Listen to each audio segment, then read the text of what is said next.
What's up everyone and welcome. In this episode, we're going to talk about a security bug in the continuous delivery platform Argo CD that opens up cloud-based apps running on Kubernetes to attacks. This bug allows stealing passwords, API keys, and other sensitive information.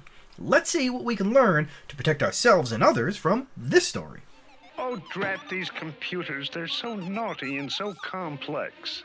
I could pinch them. A high-severity security vulnerability in Argo CD can enable attackers to access targets' application development environments, paving the way for stealing passwords, API keys, tokens, and other sensitive information.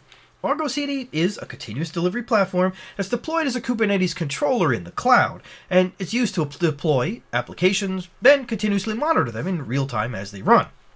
The vulnerability exists in the way Argo CD handles the control for its anti-path-traversal security mechanism. In terms of how the bug can be specifically exploited, it's important to understand how users can leverage Argo CD to build an application deployment pipeline. The application that's being built may have certain building blocks, which could be housed in other files that function as self-contained application parts kept in a repository. Now, repositories are saved on a dedicated server or pod named Argo CD-repo server. Hey guys, thanks again for watching my episode on the Argo CD vulnerability. I appreciate your support. If you think I can improve on anything or just want to say hi, don't forget to leave me a comment in the comments section below. And if you haven't already, subscribe to my channel and smash the bell to be notified when I upload new episodes where I give you insights into the newest important cybersecurity news stories like this one. With my insights, you can be better prepared to protect your company, your family, and yourself against these and other cyber attacks. So hit the subscribe button now and let's continue to learn about this story together. At the heart of the issue is Argo CD's anti-path-traversal mechanism, which is handled by a single file in the source code. Now, this file performs the procedural cleanup of source path input, and it checks that the resulting cleaned up version of the path matches the subdirectory of the current operating directory. It does this by evaluating listed elements under the Helm chart's value files field.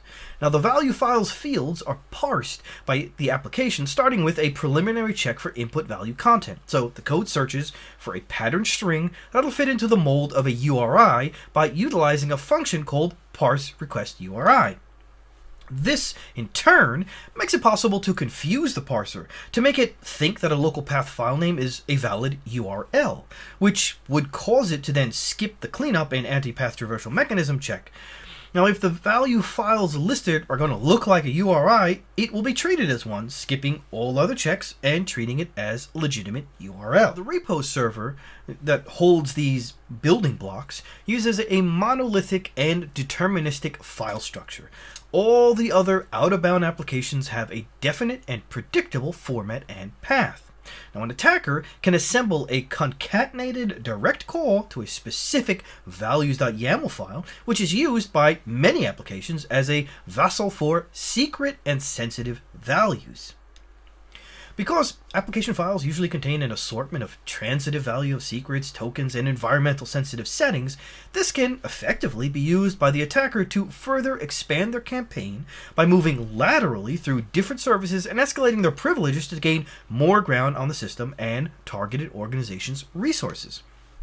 Administrators should update with Argo CD's patch as soon as possible, especially in light of the fact that the cyber attackers are following the increasing number of organizations moving workloads to cloud resources and Kubernetes. So, what can we learn?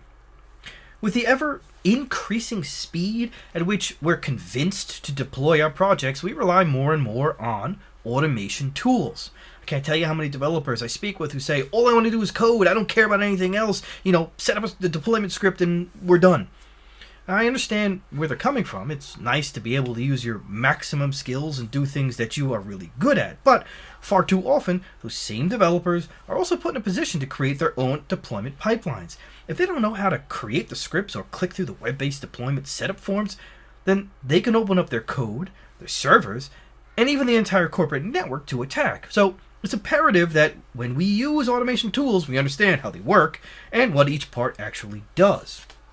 Now, on the side of the providers of said automation tools, these companies have a fiduciary responsibility to perform in-depth security testing of their product. It's not just limited to static code analysis or a few user tests here and there.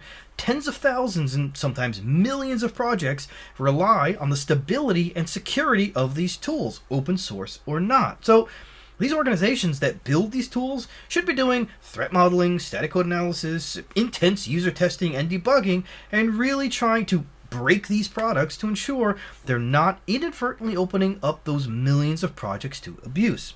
Now, keep in mind that Argo itself has been used in the past to carry out attacks. Last July, it came to light that misconfigured permissions for Argo Workflow's web-facing dashboard were being exploited by unauthenticated attackers to run code on Kubernetes targets, including crypto mining containers. So, again, these tools need to be tested much more rigorously, with much more rigor or much more rigorously in order to ensure they are safe to use. With that, I say thanks again for watching. Don't forget to share and subscribe if you haven't already, and smash the bell if you haven't already. And I'll see you on the next episode. Take care. Don't forget to ride. Farewell.